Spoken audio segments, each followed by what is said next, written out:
नमस्कार, मैं धर्मेंद्र सिंह आप सभी के लिए कक्षा 9th के चुनावी राजनीति तीसरा पाठ पढ़ाने जा रहा हूँ। आप लोग इसको ज़्यादा से ज़्यादा शेयर करें, लाइक करें, सब्सक्राइब करें।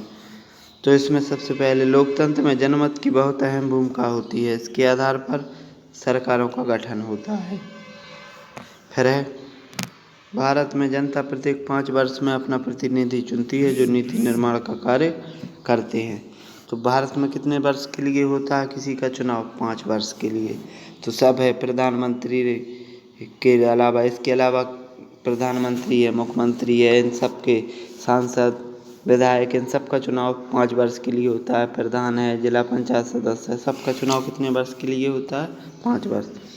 हर 5 साल के बाद आम चुनाव निश्चित समय से पूर्व लोकसभा या विधानसभा भंग होने की मध्यावधि चुनाव और किसी क्षेत्र के सदस्य की मृत्यु या इस्तीफा पर होते हैं। तो उपचुनाव कब होता है? जब जैसे कोई मर जाए या कुछ हो जाए तब उस स्थिति में मध्यावधि चुनाव होते हैं।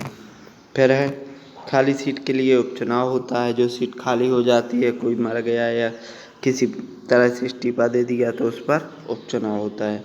चुनाव के उद्देश्य से देश के अनेक हिस्सों में बांट लिया है। इसे निर्वाचन क्षेत्र सीट कहते हैं। अब आती है आपकी लोकसभा में कुल 543 सीटें हैं।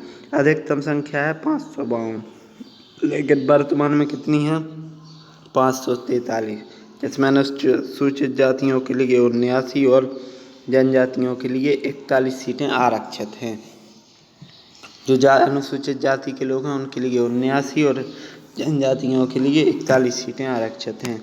क्षेत्र के अनुसार देश का सबसे बड़ा लोकसभा निर्वाचन क्षेत्र लद्दाख और सबसे छोटा चांदनी चौक है।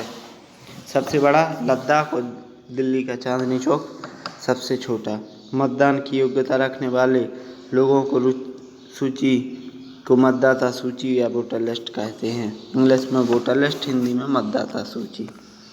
18 वर्ष या इससे ऊपर आयु वाले सभी नागरिक वोट डाल सकते हैं, यानी मतदान की योग्यता रखते हैं। लेकिन आपको वहाँ की वोटर लिस्ट में आपका नाम हो, वोटर लिस्ट में आपका नाम होना अनिवार्य है, तब आप वोट 18 वर्ष के हैं तो आप वोट डालने का अधिकार रखते हैं। भारत में चुनाव संपन्न कराने का कार्य एक निष्पक्ष स्वतंत्र इकाई करती है जिसे चुनाव आयोग कहते हैं। तो भारत में कौन करता? निष्पक्ष इकाई चुनाव आयोग। ठीक है।